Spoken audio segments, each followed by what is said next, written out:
Bismillahirrahmanirrahim. Assalamu alaikum, my dear students. I hope you all will be very fine and waiting for the new episode of the study of genetics. Dear students, last time हम लोगों ने law of dominance की बात की थी. आज हम एक और लॉ पढ़ने वाले हैं. That was proposed by John Gregor Mendel after 11 years of consecutive research. और वो जो लॉ है that is called as law of segregation. देखते हैं ये लॉ हमें क्या बता रहा है. We have to go to the white board. You know my dear students, I have a habit. वो क्या है कि मैं पिछले लेक्चर की कोई बात अगले लेक्चर में कोट करके बात को शुरू करता हूँ. तो वही हैबिट हम आज भी रिवाइज करने वाले हैं. लास्ट टाइम आपको याद होगा कि हम लोगों ने आपसे एक डिसिप्लिन, एक प्रोटोकॉल की बात की थी कि उस डिसिप्लिन और प्रोटोकॉल के साथ ही हम क्या कर सकते हैं, कामयाब हो सकते हैं.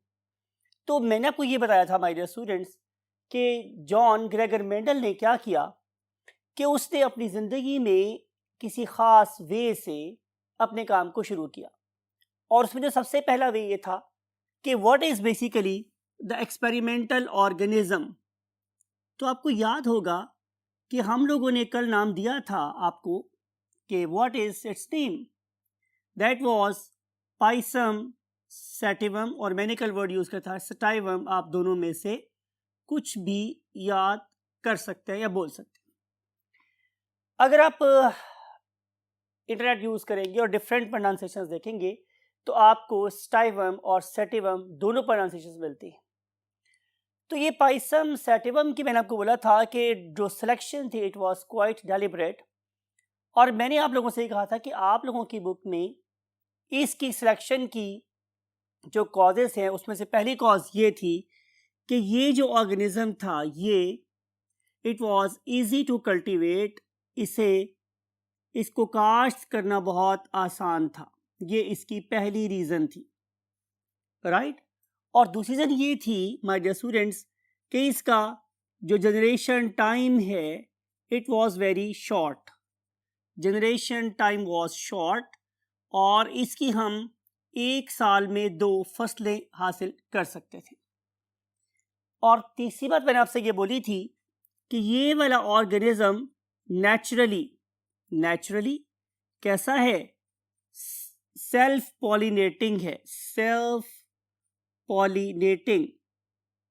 और मैंने ये बोला था कि हम इसको क्रॉस पॉलिनेट करवा सकते हैं. क्या करवा सकते हैं? इसकी क्रॉस पॉलिनेशन हो सकती है, right. It can be self cross pollinated.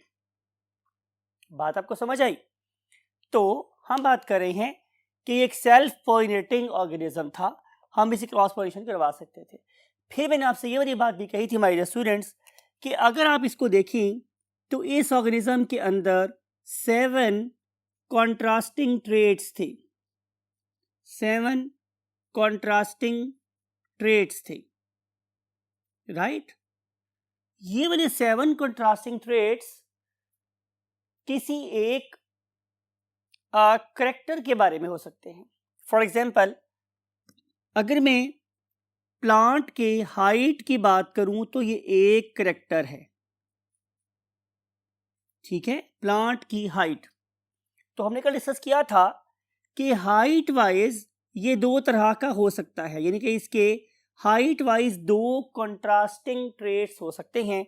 याद होगा आप लोगों को मैंने बोला था कि one organism can be tall and one organism that is it's counter one it is dwarf.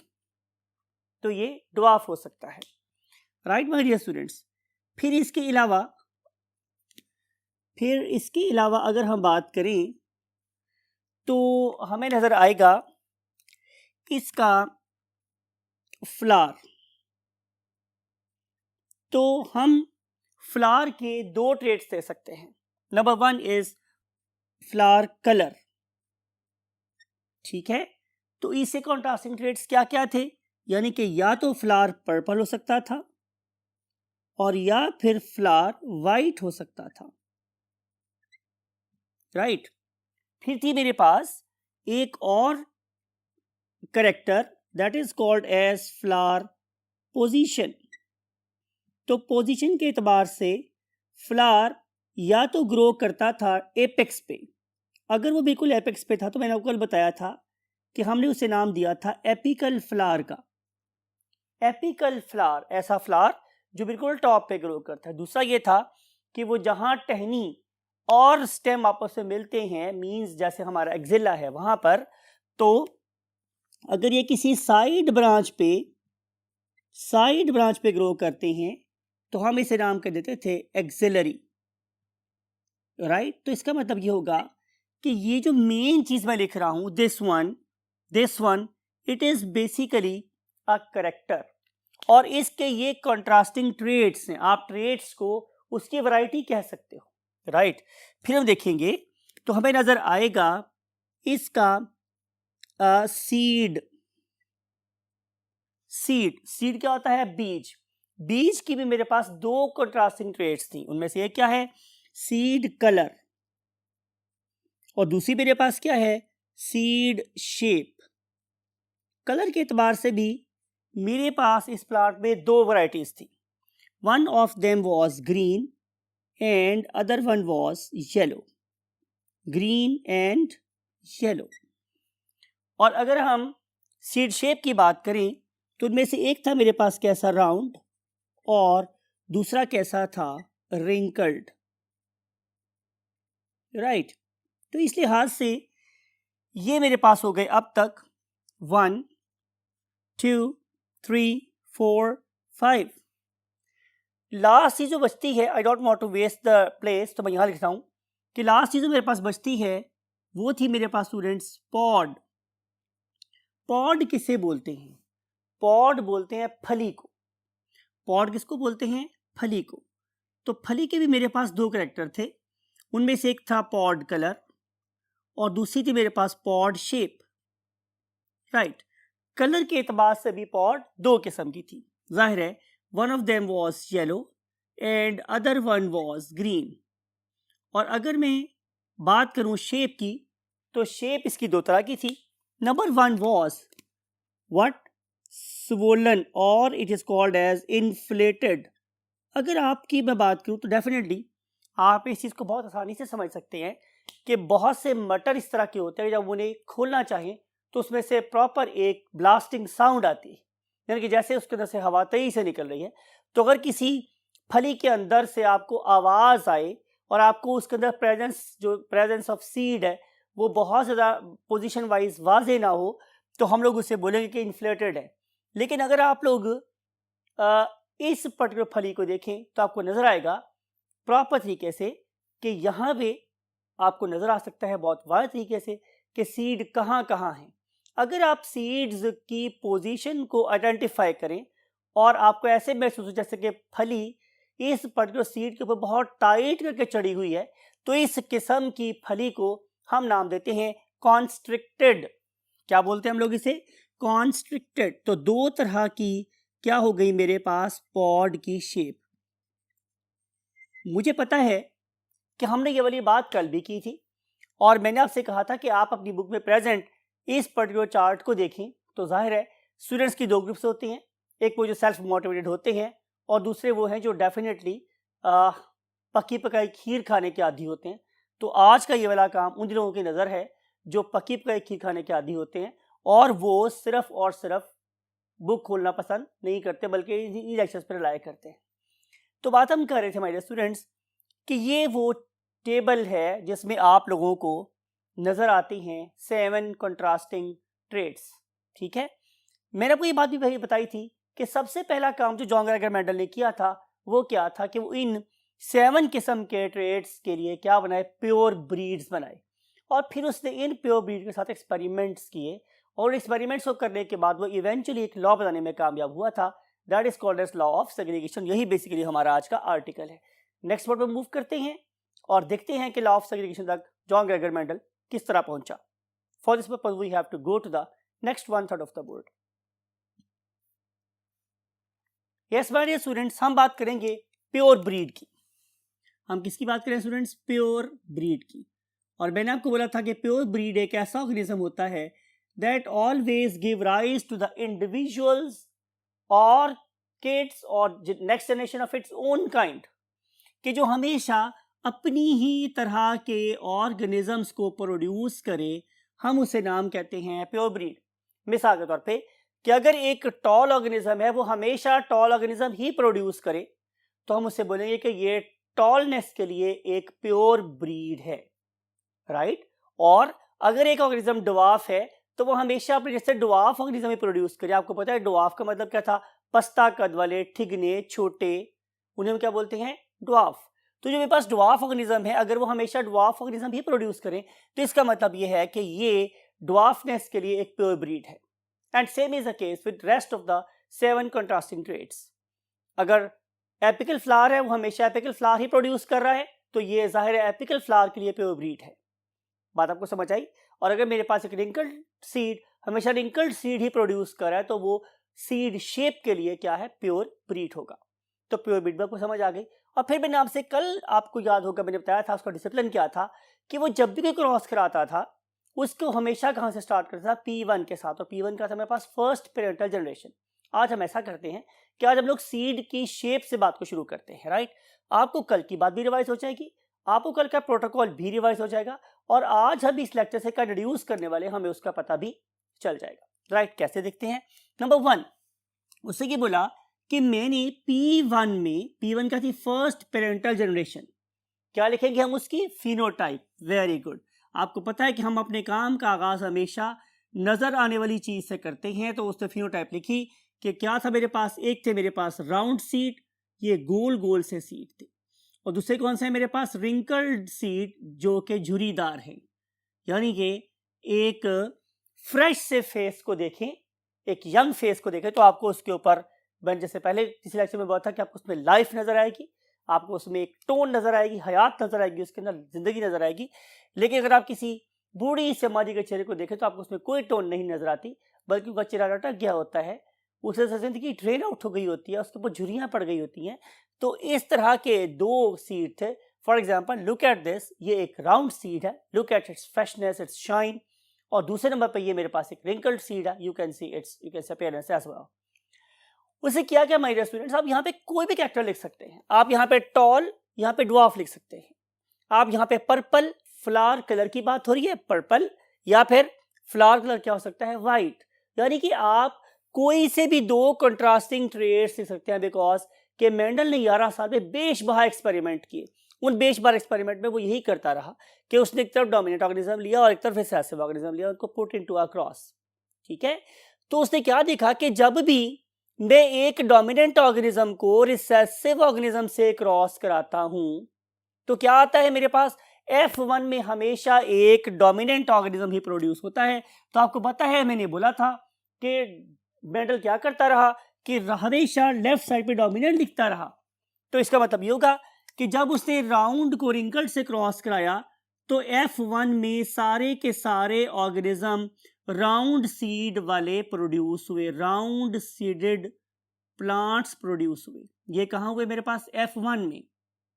आपको पता है कि what is F1? First filial generation. मैंने कल बताया था कि फीलियल मीन बच्चे, बच्चों की पहली नस्ल F1, पहली अयाली नस्ल F1, it is a round seeded plants. फिर जब उसने इस F1 को F1 से क्रॉस कराया, यानी कि जब उसने राउंड सीडेड प्लांट्स को राउंड सीडेड से क्रॉस कराया, ठीक है, यानी कि F1 को F1 से क्रॉस कराया, तो हमें क्या पता चला था कि उसके रिजल्ट में हमेशा राउंड प्रोड्यूस हुए थे कितने? 3, और रिंकल्ड प्रोड्यूस हुए थे कितने स्टूडेंट्स? 1। यानी कि हमेशा रेशो ये बनती 3:1। सवाल ये था माय डियर स्टूडेंट्स कि ये वाला रिंकल्ड कैसे आया? It was a basic question that arised in the mind of John Gregor Mendel. जिन टीचर से वो पढ़ रहा था उनका कहना यह था कि पेरेंट्स रूट्स प्रोवाइड करते हैं, बुनियाद प्रोवाइड करते हैं अपने ऑफस्प्रिंग्स को, और उनके जो जीन्स हैं, वो उनके जो ट्रेड्स हैं, जो चीज़ भी इनकी ट्रांसमिशन की जिम्मेदार है, वहां पे ये वाला जीन, ये वाली इंफॉर्मेशन छुपी हुई भी रह सकती है। राइट। इसी चीज को अनलॉक किया किसने? जॉन ग्रेगर मेंडल ने। उन्होंने ये किया कि राउंड ऑर्गेनिज्म को रिंकल्ड से जब क्रॉस कराया तो रिंकल फैक्टर, रिंकल का फैक्टर, रिंकल वाला जीन, रिंकल वाली अलील वो F1 में कैसी हो गई? छुप गई या मास्क हो गई, छुप गई या मास्क हो गई। लेकिन जब हमने F1 को F1 से क्रॉस कराया तो फिर जाहिर है वो दोबारा से अपीयर हो गई। अब सवाल ये था कि मेंडल इसको कैसे इंटरप्रेट करता, कैसे उसको जाहिर करता। उसने ये बोला कि बेसिकली किसी भी इंडिविजुअल में किसी भी जीन के अंदर दो अलील्स होती हैं या ए पेयर ऑफ अलील होता है। जैसे आपको याद होगा हमने कल क्या किया था या हम आज क्या करने वाले हैं, वो ये कि हम इसी चीज को in the terms of cross लिखते हैं। तो सबसे पहले क्या करेंगे हम लोग? हम लिखेंगे फिनोटाइप P1 की। मैं इसी को अब सॉल्व कर रहा हूं, इसी प्रॉब्लम को। तो सबसे पहले मेरे पास कैसा ऑर्गेनिज्म था? एक राउंड सीडेड ऑर्गेनिज्म, राइट। इसको मैं किससे क्रॉस करा रहा हूं? एक रिंकल्ड सीडेड प्लांट के साथ। रिमेंबर के दोनों प्योर ब्रीड होने चाहिए। अगर ये प्योर ब्रीड है तो फिर राउंड सीड क्या है? कैपिटल आर कैपिटल आर, यानी कि इस पर्टिकुलर सीड को अपने एंथर यानी स्पर्म से भी आर मिला और ओवरी यानी एग से भी आर ही मिला है। तो ये क्या हो गया? Capital R capital R. तो रिंकल्ड क्या होगा? फिर जाहिर है वो होगा my dear students small R small R. क्योंकि आपको याद है कि हम हमेशा डोमिनेंट जीन को कैपिटल लेटर से और रिसेसिव जीन को लोअर केस लेटर से लिखते थे। और आपको याद है कि डोमिनेंट जीन हर जनरेशन में अपीयर होता है और रिसेसिव जनरेशन में अपीयर नहीं होता। सो हम लिखेंगे क्या? अगर हम मेंडल के प्रोटोकॉल को फॉलो करें तो it is basically the phenotype of P1। ये P1 की फिनोटाइप है। तो फिर ये क्या है? ये जीनोटाइप है P1 की। हम उसमें जीन्स की टाइप को बयान कर रहे हैं कि जनाब इसमें दो जीन जैसे हैं, ये होमोजाइगस है। इसमें दोनों जीन्स एक जैसे हैं, ये भी होमोजाइगस है। Homozygous capital R when crossed a with homozygous small R. तो फिर जाहिर है इसमें क्या पैदा है? दो कॉपीज, एक उसको मिली अपने फादर से, एक मिली अपनी मदर से, एक फादर से एक मदर से। It is true with all diploid organisms. आप भी डाइप्लॉइड हैं, मैं भी डाइप्लॉइड हूं, तमाम एनिमल्स भी डाइप्लॉइड हैं। बहुत से जो प्लांट्स हैं, बल्कि मोस्ट ऑफ द प्लांट्स हैं वो डाइप्लॉइड हैं। तो वो सब के सब क्या कर रहे हैं? Sexual reproduction. और उस सेक्सुअल रिप्रोडक्शन में उसे एक अलील कहां से मिलता है? अपने ग्रेट फादर से। और एक अलील कहां से मिलता है? अपनी ग्रेट मदर से। मेरे बॉडी के मोस्ट ऑफ द सेल्स, जिसको मैंने लेक्चर नंबर 1 में बोला था, somatic cells, they have 2 copies of alleles, they have 2 copies of alleles. लेकिन आपको याद हमने क्या बोला था कि हम इनसे बनाएंगे गैमेट्स। तो गैमेट्स क्या होते हैं? जिसमें नंबर ऑफ क्रोमोसोम हाफ हो जाता है। तो 2 कैपिटल आर का हाफ क्या होगा? 1 आर, राइट। तो लिखेंगे इसको 1 आर। इसको क्या लिखेंगे हम लोग? ये वाला स्मॉल आर। आप में से कौन सा स्टूडेंट बताएगा कि इसमें अभी गलती मौजूद है? वो क्या है? एक्सेलेंट, आपने बिल्कुल ठीक बोला है कि सर ये गैमेट्स हैं तो फिर इसके बाहर सर्कल होना चाहिए। तो बिल्कुल ठीक है, मुझे इसके बाहर सर्कल लगाना है, मुझे इसके बाहर भी सर्कल लगाना है, तभी ये गैमेट्स बनेंगे, वरना ये गैमेट्स नहीं बनेंगे। तो आप लिखेंगे कि ये हो गए गैमेट्स ऑफ P1। ये P1 के गैमेट्स हैं। अब आप क्या करोगे? अब आप इन दोनों को मिला दोगे। जब आप इन दोनों को मिलाओगे तो क्या बनेगी? जनरेशन। आपको याद है मैंने बोला था कि आप जनरेशन हो, आप गैमेट्स नहीं हो। तो कभी भी आप अपने गिर्द या नेक्स्ट जनरेशन के गिर्द सर्कल नहीं लगाओगे, सर्कल सिर्फ गैमेट्स के बाहर लगेगा। तो ये बन जाएगा मेरे पास क्या? F1। मेंडल ने इसको यूं बोला कि किसी भी इंडिविजुअल के अंदर हमेशा अलील्स की एक पेयर मौजूद होता है, कैपिटल आर स्मॉल आर। ये एक पेयर है अलील्स का, ये दूसरा पेयर है अलील्स का। तमाम सेट्स में अलील के पेयर मौजूद होते हैं। लेकिन जब भी गैमेट्स बनने का प्रोसेस शुरू होता है, जब भी गैमेट्स बनने का प्रोसेस शुरू होगा, यू नो वेरिएबल ड्रॉ करके दिखाते हैं। आपको कल भी डिस्कस किया था कि ये आप लोगों के पास एक सेल है, इसमें इस क्रोमोसोम के ऊपर भी आर लगा हुआ है और इस क्रोमोसोम के ऊपर भी आर प्रेजेंट है। तो जब ये वाला सेल अंडरगो करेगा मियोसिस को तो नंबर ऑफ क्रोमोसोम हाफ हो जाएंगे। एक सेल में आर आ जाएगा और दूसरे सेल में भी आर आ जाएगा।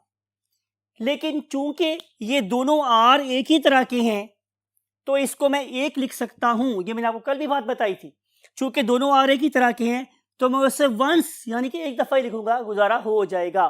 राइट, सिमिलरली यहाँ पे भी ऐसा ही हुआ। अब सिर्फ यहाँ पे स्मॉलर था, एक भी स्मॉलर चला गया, दूसरे में भी स्मॉलर चला गया, और चूंकि दोनों स्मॉलर एक ही तरह के हैं तो मैं इसको एक दफा लिख सकता हूं। राइट, तो यही उसने बोला कि किसी इंडिविजुअल में जीन्स की 2 कॉपीज होती हैं, लेकिन गैमेट्स बनने के टाइम पे उसमें से सिर्फ एक कॉपी आगे जाती है, किसमें, एक सेल में, और दूसरी कॉपी जाएगी दूसरे सेल में। You can C over here. अगर वो दोनों सेम हुई तो मैं एक दफा लिखूंगा, और अगर दोनों डिफरेंट हुई तो मैं दोनों लिखूंगा। राइट, अब बात ये थी कि ये दोनों अलील्स सोमैटिक सेल में इकट्ठी रहती हैं, लेकिन गैमीट्स बनते वक्त क्या हो जाती हैं, अलहदा अलहदा हो जाती हैं। These particular you can say copies, they stay together in F1.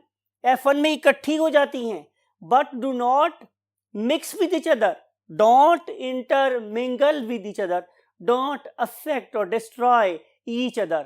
बिल्कुल पीसफुली दूसरे के साथ रहती हैं, एक दूसरे को डिस्टर्ब किए बगैर। फॉर एग्जाम्पल, अगर ये वाला जीन, ये वाला अलील कैपिटल आर एब्सोल्युटली डोमिनेंट है ओवर स्मॉल आर, तो ये स्मॉल आर इसको बिल्कुल भी कुछ नहीं कहेगा और कैपिटल आर उसको भी कुछ नहीं कहेगा। कैपिटल आर अपने आपको पूरा शो करवाएगा, पूरा डोमिनेट करेगा, और ये बिल्कुल सबमिसिव होकर उसके हर बात को मानेगा। लेकिन जब अलग होने का मौका आएगा तो स्मॉल आर अपने आपको पूरा शो करवाएगा और कैपिटल आर भी अपने आपको पूरा शो करवाएगा। इस पर्टिकुलर लॉ की ये रूह है, ये एसेंस है, जो बात मैं आपसे कर रहा हूं। दोबारा सुनिएगा कि अगर हम 2 कंट्रास्टिंग ट्रेट्स को आपस में मिलवाते हैं तो उनके सोमैटिक सेल्स में हर जीन की हर अलील की 2 कॉपीज प्रेजेंट होती हैं, ठीक है। लेकिन जब गैमेट्स बनते हैं तो वो सेपरेट हो जाती, आधी आधी हो जाती हैं, ठीक है, और फिर वो दोबारा से कब मिल जाती हैं, F1 में, और वो इस तरह रहती है कि दूसरे को डिस्टर्ब, इंटरमिंगल, मिक्स या डिस्ट्रॉय नहीं करती। फिर क्या होता है, मेंडल ने क्या किया, मेंडल ने F1 को ऑब्टेन करने के बाद इन पर्टिकुलर सीड्स को ऑब्टेन किया, उसे दोबारा से क्या किया, सॉइल में बो दिया, वेट किया अगले प्लांट आए, तो फिर दोबारा देखा कि अब कैसे सीड प्रोड्यूस हो रहे हैं। तो देखते हैं क्या हुआ। जब उसने F1 को F1 से क्रॉस कराया तो इसका मतलब ये है कि अब कैपिटल आर स्मॉल आर को मैं कैपिटल आर स्मॉल आर से ही क्रॉस कराऊंगा। Right, okay, I have missed one thing, can anybody guess? Yes, कि मैंने इसका रिजल्ट नहीं लिखा। डेफिनेटली मैंने रिजल्ट लिखा, तो I should erase it and I should write its result, then I should go ahead because it is a set protocol. तो मुझे यहाँ पे इसको इरेज कर देना चाहिए और लिखना चाहिए यहाँ पे result. What is the result of F1? तो आपको याद है हमारा क्या प्रोटोकॉल था कि हम हमेशा फिनोटाइप पहले लिखते हैं और जीनोटाइप बाद में लिखते हैं। यही यहाँ पे करेंगे। रिजल्ट, कौन सा रिजल्ट? फिनोटाइप। कौन बताएगा आप में से कि फिनोटाइप का रिजल्ट क्या आंसर है? बिल्कुल, मुझे एक आवाज आ रही है कि सर चूंकि यहाँ पे सारे के सारे प्लांट्स एक ही तरह के हैं, उनमें एक ही जेनेटिक मेकअप आ रहा है, तो हम लिखेंगे 100%। बिल्कुल, मैंने कल ऐसी बात बताई थी कि इट इज 100%। कैसे? राउंड। क्यों राउंड है? बिकॉज कि capital R is absolutely dominant over small R, तो capital R is controlling roundness, तो राउंडनेस अपने आप को शो करेगी। ये स्मॉल आर रिसेसिव जीन है, वो रिंकल होने का जीन है, वो अपने आप को शो नहीं करेगा। तो सारे के सारे सीड मुझे राउंड नजर आएंगे, जैसे कि मुझे यहाँ पे कल सारे के सारे प्लांट्स टॉल नजर आए थे। अब कैसे नजर आ रहे हैं सीड? सारे के सारे राउंड नजर आ रहे हैं, ठीक है। तो मैं लिखूंगा यहाँ पर 100% राउंड, 100% राउंड। राइट, फिर हम क्या करते हैं कि हम लिखते हैं इसका जीनोटाइप का रिजल्ट। तो जीनोटाइप के एतबार से ये सारे के सारे पौधे 2 अलीज रखते हैं और ये दोनों अलीज मुख्तलिफ तरह की हैं। इसे मुझे कहना पड़ेगा कि ये हेट्रोजाइगस है। लिखूंगा कि they are 100% heterozygous round, 100% heterozygous round organisms. अब हम क्या करेंगे कि मेंडल की तरह से अपनी रिसर्च को कंटिन्यू करेंगे और देखेंगे कि अगर हम F1 को F1 से क्रॉस कराएं तो मेंडल साहब को क्या मिला और उन्होंने इवेंचुअली क्या डिपेक्ट किया या बताया। So let's move to the last part of the board. Yes my dear students, हम कंटिन्यू करवाएंगे क्रॉस F1 का F1 से। कैन एनीबॉडी गेस कि what is meant by cross? मैंने कल बोला था a marriage or reproductive connection between the two organisms, तो हम F1 से जो plants obtain हुई हैं उनको F1 से ही क्रॉस कराने वाले हैं. Can anybody give me the genetic makeup of F1? Excellent. Capital R small r. तो जब मैं कैपिटल R स्मॉल r का क्रॉस कराता हूँ कैपिटल R स्मॉल r के साथ, तो ये बेसिकली क्या है, F1 इंटू F1. आपको याद होगा मैंने कल ये बात कही थी कि इसकी जीरो टाइप लिखने की जरूरत नहीं है, इसकी जीरो टाइप लिखने की जरूरत इससे नहीं है बिकॉज के F1 के रिजल्ट में हम डिस्क्राइब कर चुके हैं, राइट. चूंकि मैं F1 की तमाम एट्रीब्यूट्स फिनोटाइप के और जीनोटाइप की पीछे डिस्क्राइब कर चुका हूं, लिहाजा उसको यहाँ रिपीट करने की जरूरत नहीं है, राइट. अब हम क्या करेंगे, अब हम इस ऑर्गेनिज्म के क्या बनाएंगे, गैमेट्स. मींस F1 के गैमेट्स किस तरह के होते हैं, तो answer is something like it, gametes of F1. F1 के गैमेट्स किस तरह के होंगे. पहली बात, सेल पकड़ते हैं और सेल को ड्रॉ करके देखते हैं. सिंपल, ये मेरे पास एक ऑर्गेनिज्म का सेल है, जाहिर है जो इसका सेल होगा वही इसका भी सेल होगा because both are capital R small R, capital R small R, same, no difference at all. तो ये मेरे पास एक क्रोमोसोम है और इसके ऊपर लिखा हुआ है फॉर एग्जांपल कैपिटल आर, और ये मेरे पास दूसरा क्रोमोसोम है उस पर लिखा हुआ है स्मॉल आर. तो जब ये वाले ऑर्गेनिज्म क्या करेंगे, they will undergo the process of meiosis, that is basically reductional division. तो उसके रिजल्ट में ये सेल दरमियान से डिवाइड हो जाएगा और एक सेल के अंदर कैपिटल आर आ जाएगा और एक सेल के अंदर स्मॉल आर आ जाएगा. अब चूंकि यहाँ पे दोनों डिफरेंट किस्म के हैं, कल का लेक्चर याद करें, आज फिर दोबारा इन्फोर्स कर रहा हूँ, अभी पहले भी बताया था आप लोगों को कि अब चूंकि ये दोनों डिफरेंट हैं तो मुझे दोनों लिखना पड़ेंगे, अब एक लिखने से गुजारा नहीं होगा. लिहाजा मैं क्या करता हूँ कि मैं इस जगह में लिखता हूँ capital R small R, capital R small R, capital R small R. Any mistake? Excellent, very good. कि इसके बाहर सर्कल प्रेजेंट नहीं है, यहां भी सर्कल लगाना पड़ेगा, यहां भी करना पड़ेगा, यहां भी और यहां भी. नाउ इट्स ओके, अब ये बिल्कुल ठीक है कि अब ये चारों गैमेट्स मेरे पास बन गए. मैंने आपको बोला था कि अब हम क्या करवाएंगे, इनकी फर्टिलाइजेशन को आपस में मिलाएंगे. तो what are the chances, you know, याद रखें ये बात, genetics is nothing other than the study of probability. We can predict, we can not claim. बात समझ आई. तो प्रेडिक्शन क्या क्या हो सकती है, चांस ये है कि ये वाला कैपिटल आर इस कैपिटल आर से मिल जाए. अगर ऐसा हुआ तो ऑर्गेनिज्म प्रोड्यूस होगा कैपिटल आर कैपिटल आर. और अगर ये वाला कैपिटल आर इस स्मॉल आर से मिलेगा, पहले मैंने 1 को 1 से मिलाया, अब मैं 1 को 2 से मिला रहा हूं, तो क्या बनेगा, capital R small R, right. अब मैं क्या करूंगा कि अब मैं दूसरे को 1 से मिलाऊंगा. पहले मैंने 1 को 1 से मिलाया, फिर 1 को 2 से मिलाया, अब मैं 2 को 1 से मिला रहा हूं. जब मैं 2 को 1 से मिलाऊंगा तो क्या प्रोड्यूस होगा, स्मॉल आर कैपिटल आर. लेकिन आपको याद रखें मैंने क्या बात कही थी कि हम अदब करने वाले लोग हैं, हम कैपिटल आर को पहले लिखते हैं और स्मॉल आर को बाद में लिखते हैं. हालांकि अगर मैं इसको ऐसे लिख दूं, ऐसे, तो फर्क कोई नहीं पड़ेगा because it is a gene interaction. Capital R is either on right side और on left side, effect is the same, कोई डिफरेंस नहीं आएगा, राउंड ही प्रोड्यूस होगा. लेकिन एक सेट प्रोटोकॉल, एक तरीका है, एक सलीका है, एक उसलूब है, उस तरीका या उसलूब के मुताबिक हम अदब करने वाले लोग कैपिटल आर को पहले लिखते हैं, that's it. Otherwise there is no difference between capital R small R और small R capital R, no difference at all. Last क्या बनेगा मेरे पास कि 2 से मिल जाए तो क्या बनेगा, स्मॉल आर, राइट. ऐसा करते हैं, इसके बाहर लगाते हैं ब्रैकेट और बताते हैं कि ये बच्चे बचूंगड़े किसके हैं, F1 के हैं. तो क्या कहलाएंगे, F2. ये सेकंड फीलियल जनरेशन है, सेकंड फीलियल जनरेशन. क्या करेंगे, आदत से मजबूर लिखेंगे रिजल्ट. किसका लिखेंगे, F2 का, रिजल्ट ऑफ F2, राइट. क्या नजर आया मुझे, क्या लिखूंगा पहले, वेरी गुड, फिनोटाइप. तो फिनोटाइप के एतबार से इसके पास कैपिटल आ रहा है, बिल्कुल है, इसके पास है, यस, इसके पास भी है, यस. तो तीनों कैसे होंगे, राउंड वाले लिख रहे हैं, राउंड. फिनोटाइप के एतबार से राउंडेड सीड वाले प्लांट्स कितने हैं, 3. और जो रिंकल्ड सीड्स हैं वो कितने प्लांट्स हैं, 1. रिंकल्ड वो कितने मेरे पास, 1. तो रेशो क्या बनेगी, 3:1, 3:1. ये वही बात है जो हमने कल भी पढ़ी थी, राइट. अब लिखेंगे इसका जीनोटाइप रिजल्ट और जीनोटिपिक रेशियो, जो मर्जी बात कर ली, जीनोटाइप या genotypic ratio.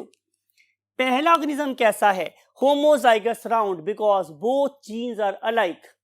Next two are heterozygous round because they are rounded in appearance but they don't have the same genes, rather they have one capital R and that is small r, तो ये क्या कहलाएंगे? heterozygous।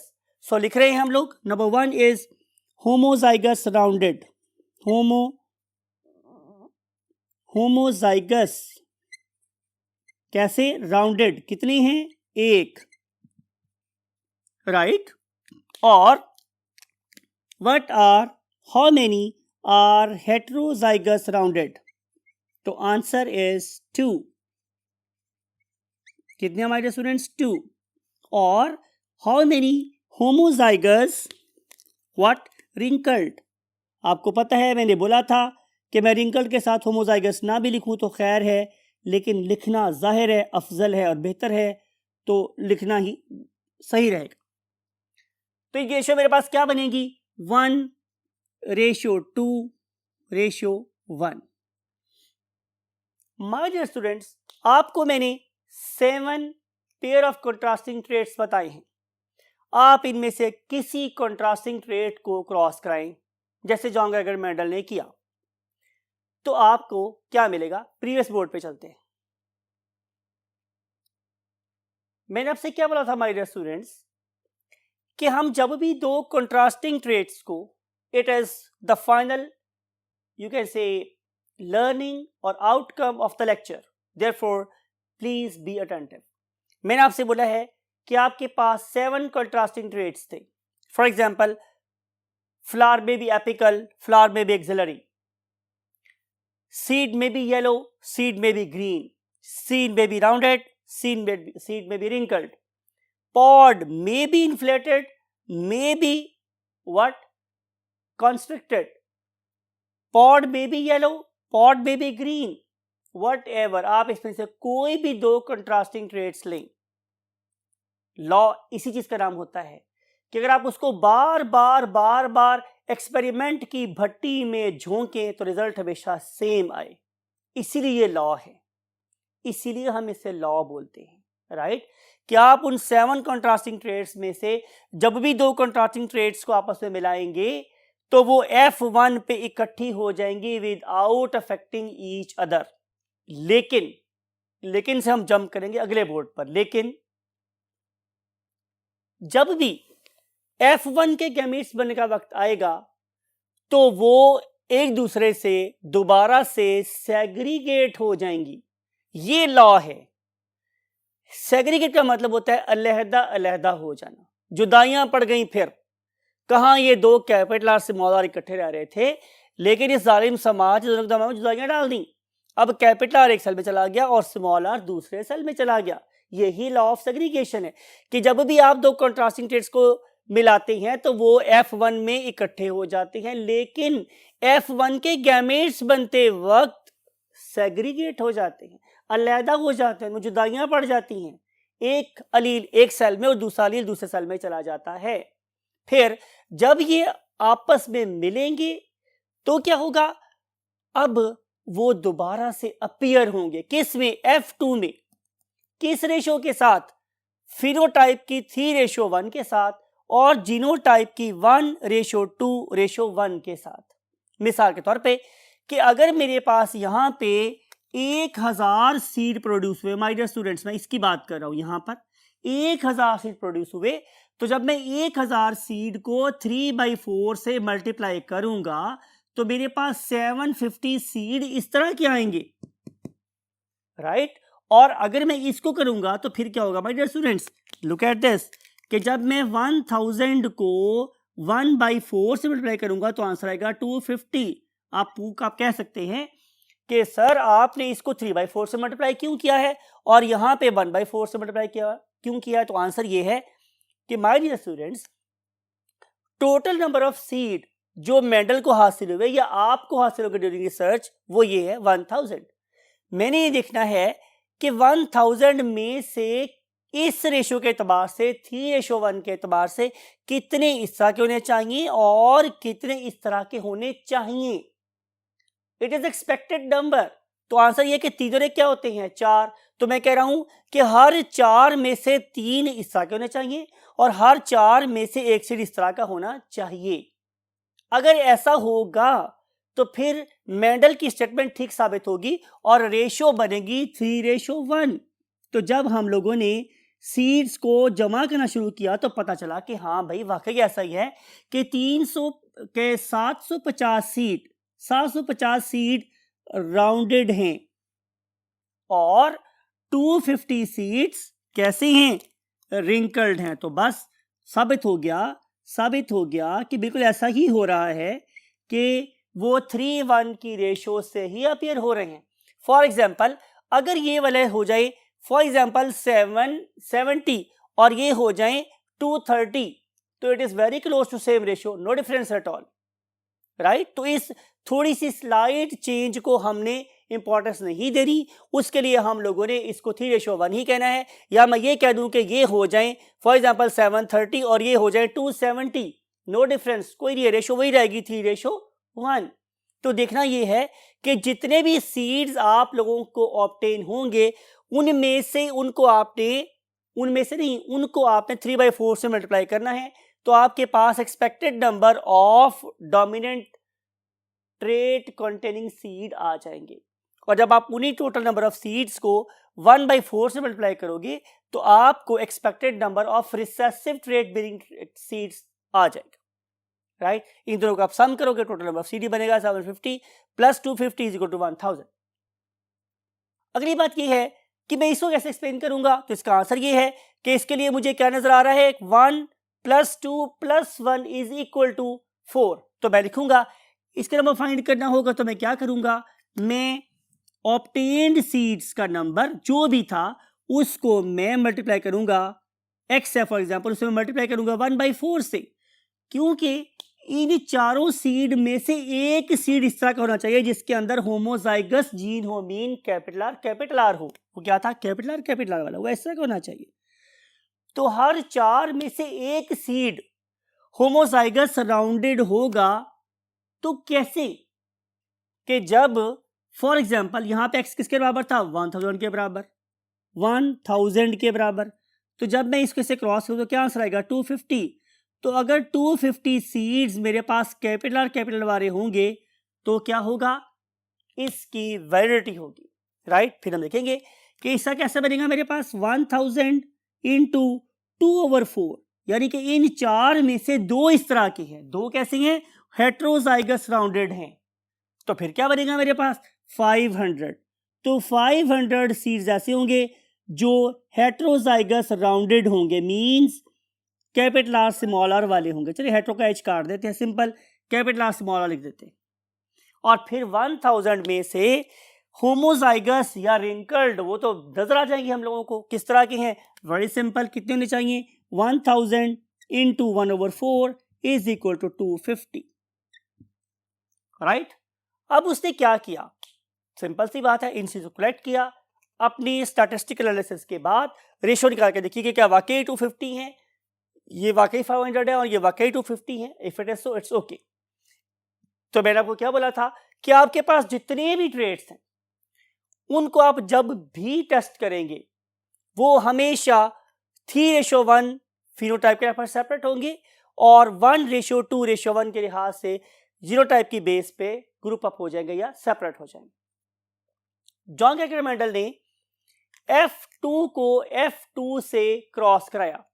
जब उसने F2 को F2 से cross कराया means he is continuing the what same flow.